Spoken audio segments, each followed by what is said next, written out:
Second thing, एक screen से related बहुत सारे डाउट्स होते हैं बच्चों को, भैया स्क्रीन कैसे होना है। देखो अमित के पास वाइड एक्सपीरियंस है given for the 4 SSB and in 4 out of 4 he got screen इन, जिसमें उसने kind of actually direct entry भी दे रखी है जहाँ पे रिपोर्टिंग इतनी ज्यादा देखने को मिलती थी। ठीक है, so Amit what are the key tips due to which you got screen in?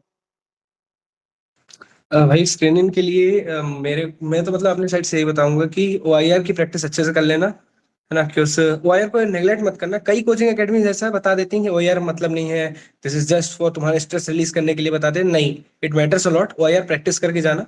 And it's like कि अगर 10 दिन भी अच्छे से ओआईआर प्रैक्टिस कर लोगे, so you will get a good command over it. You don't have to revise it again and again. ठीक है। Coming to PPDT, it also matters a lot. Picture जितनी देखना उसको बनाना उतना ही इंपॉर्टेंट है उसका नरेशन और डिस्कशन टेस्ट में पार्टिसिपेशन करना। It's a complete test, picture perception and discussion test. So उसको पूरे नो नाम को, you know, the one person who is standing in front of you while you are looking at the picture, psychologist जो आके बताता है ना, जो भी चीजें बताता है उसको ध्यान से सुनना। बिकॉज इट्स लाइक कि he is only the person who going to select you. So उसके इंस्ट्रक्शंस को अच्छे से फॉलो करना जब भी आप सुन रहे हो चीजों को, है ना। Don't ignore it completely. you have to use your knowledge, but you don't have to ignore the instructions of psychologist there, because it's like he is the one who's going to give you green flag for coming for next 5 days. Okay, so अच्छे से instructions सुन लेना अपने screening के लिए जो भी बोलता है।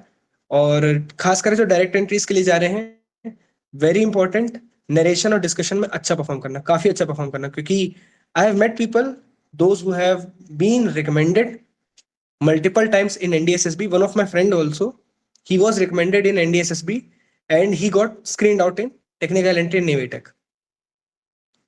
And the next time he went for NDA, he again got recommended and he's now in NDA. नहीं नहीं, we cannot tell, नहीं बता सकते। मैं अपनी 3 एसएसबी दिया और सेल्फ एनालिसिस करने के बाद मुझे ऐसा लगता है, देखो पर्सनैलिटी ऐसी तो होती नहीं है कि 15 दिन में बदल जाएगी।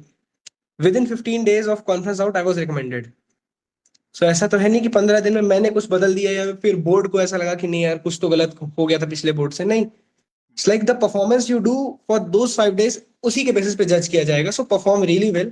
अपने नरेशन पार्ट को, अपने डिस्कशन पार्ट को काफी अच्छा कर लेना, कि उस तुम्हारे ही यार स्क्रीनिंग हो जाओगे, so you are going to get a chance to perform. ठीक है, कई ऐसे पोटेंशियल कैंडिडेट्स होते हैं जो रिकमेंडेशन का पोटेंशियल रखते हैं बट बाहर हो जाते हैं। एंड ट्रस्ट मी यार, स्क्रीन आउट होना इज समथिंग लाइक कि तुम रेस में भागे भी नहीं और फिर भी हार गए, है ना। ऐसी फीलिंग आती है। सो काइंडली स्क्रीनिंग की प्रैक्टिस अच्छे से करके जाना, कि तुमको भी ये मन में मलाल नहीं रहना नहीं चाहिए कि यार मैं परफॉर्म करने गया था और फिर मुझे मौका ही नहीं दिया। सो अपने नरेशन पे खास ध्यान देना। देखो यार, नरेशन में सबसे पहले what I should suggest is अपना फंबलनेस दूर कर लेना। कई लोग को ऐसा होता है, they have a fear of speaking in public. Kindly before appearing for this SB, remove it. क्योंकि इट्स लाइक कि when you go for this SB you should be perfect in condition. So अपना उस डर को खत्म कर लेना। It's ऐसा कुछ मुश्किल नहीं है। When you start speaking English, this all things will be gone. And हाँ, जब आप वहां बैठे हो और अपनी स्टोरी, आपको एक गैप मिलता है आर्मी बोर्ड्स में, this gap is really good, कि आपको बैठ करके अपनी स्टोरी रिवाइज करने का टाइम मिल जाता है। एयरफोर्स बोर्ड में नहीं मिलता ज्यादा टाइम, बट फिर भी दोनों जगह इतना टाइम तो मिल जाता है आपको कि आप अपनी स्टोरी रिवाइज कर सकते हो। Keep revising rather than discussing with others. हो सकता है आप में से कई लोग के दोस्त वहां आ जाएं, so you are busy with hanging out with your friends. ऐसा हुआ था कि चौथी एसएसबी आते आते मेरा खुद ऐसा हो गया था कि फ्रेंड सर्कल बड़ा हो जाता है। पहली कॉन्फ्रेंस आउट, दूसरी कॉन्फ्रेंस, तीसरी, तो बहुत बड़ा फ्रेंड सर्कल हो जाता है। एंड फिर ऐसा होता है कि मेरे ही ग्रुप में मेरे 3 दोस्त फंस गए स्क्रीनिंग में। ठीक है। सो उनमें से 2 लोग आपस में लगे हुए थे एंड हम 2 बस अपनी स्टोरी रिवाइज कर रहे थे खड़े होकर के। ठीक है। एंड इन दी एंड हम दोनों स्क्रीन इन हो गए थे। ठीक है। So it was a very keen observation. मैंने उस टाइम पे मेरे को ध्यान आया कि यार स्टोरी रिवाइज करना भी कितना जरूरी होता है। अगर मैं नहीं कर रहा होता और उन 2 के साथ तीसरा बंदा बन जाता कि जा करके बात कर रहा होता, तो शायद मैं भी बस खड़े होकर बात करते रह जाता, स्क्रीन आउट हो जाता और आज किसी सिविलियन कॉलेज में बैठा होता। सो इट्स वेरी इंपॉर्टेंट कि आप अपनी स्टोरी रिवाइज करते रहो। कीप रिवाइजिंग, जितना टाइम मिल रहा है उतना। ठीक है। अपने आंसर शीट बुकलेट को तो फोल्ड करवा देते हैं, वहां पर जो पेपर होता है पीपीटीटी वाला उसको फोल्ड करवा देंगे। ठीक है। बट थोड़ी बहुत तुम में चटकी है, खोल के देख लो एक आध लाइन अपनी, बंद कर देना। ठीक है, पकड़े मत जाना बस ये सब काम करते हुए। ठीक है। एंड दिमाग में अपने रिवाइज करते रहना, पूरी स्टोरी प्लॉट कर लेना, ठीक है, शुरू से लेके एंड तक एक दो बार बोल के देख लेना। जैसे चेयर में बैठो, जब कोई अपनी स्टोरी नरेट कर रहा है, that's the moment you have to stop thinking about your story now. अब अपनी स्टोरी के बारे में सोचना बंद कर दो, तुमने कर लिया जितना रिवाइज करना है। As moment first person start speaking about their story, उसकी स्टोरी ध्यान से सुनो, गौर से सुनो, अच्छे से सुनो। बिकॉज इट्स लाइक कि डिस्कशन में किसी को सुनाई नहीं देने वाला कि कोई क्या बोल रहा है। जब जो होगा ना जीडी होगा, उसमें नहीं सुन पाओगे। सो अगर तुम किसी की स्टोरी नॉर्मली ऐसे सुन के बैठे रहोगे, तुमको आइडिया रहेगा कि हाँ ये पर्सन क्या पॉइंट फेंका है, ठीक है। So the moment you if you got a good chance to say, अगर जीडी में तुम्हारे पास अच्छा मौका आता है बोलने का, कई कई बार ऐसा होता है कि पूरा पूरा ग्रुप शांत पड़ जाता है, बैठ जाता है, चुप बैठ जाता है। So if you have listen to others story, then you can bring out a common story. अगर तुम कोई अच्छे अच्छे पॉइंट रिलेट कर जाओगे दूसरी की स्टोरी से, तो तुम अच्छी स्टोरी निकाल लोगे वहां पर। इसलिए सबकी स्टोरी सुनते रहना बैठ करके, और अपनी स्टोरी रिवाइज करने का टाइम मिल जाएगा तो अच्छे से रिवाइज करके जाना। The moment your narration part comes, confidently सबको एड्रेस करना, and keep looking at each one's eye, सबकी आंखों में देखते हुए अपनी स्टोरी नरेट करना। 1 मिनट का टाइम मिलता है हार्डली अपनी स्टोरी नरेट करने का। पूरी स्टोरी अच्छे से क्रिस्प वे में नरेट करना। इट्स नॉट लाइक कि आपने जो लिखा वर्ड टू वर्ड नरेट करना है, no, you have to narrate in a crisp manner.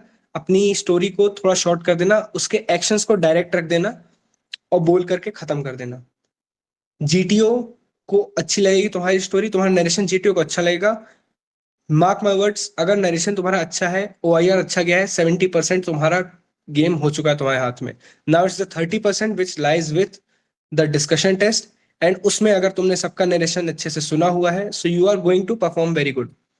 And once you perform really good, no matter what group कितना भी मच्छी बाजार बना देता है, फिश मार्केट बना देता है, कोई फर्क नहीं पड़ता। ऐसा भी हो सकता है कि you and up getting screen in from your group alone. तुम्हारे पूरे ग्रुप को भगा दिया, स्क्रीन आउट कर दिया, तुम अपने ग्रुप से स्क्रीन इन हो गए, ऐसा भी होता है। सो वो सब चीजें करने के लिए you have to focus on the things, कि दूसरे क्या बोल रहे हैं, उनके उनकी बारी में उनकी चीज सुन लो, अपनी बारी में अपनी चीज अच्छे से एक्सप्रेस कर दो। जैसे जीडी आता है, कॉन्फिडेंटली स्पीक अप, बहुत भड़बड़ा के नहीं बोलना। With 4 to 5 times if you speak up, and constructive बोलना, ये नहीं कि बस for the sake of speaking तुम वहां जाकर के बड़बड़ा रहे हो कुछ भी, नो।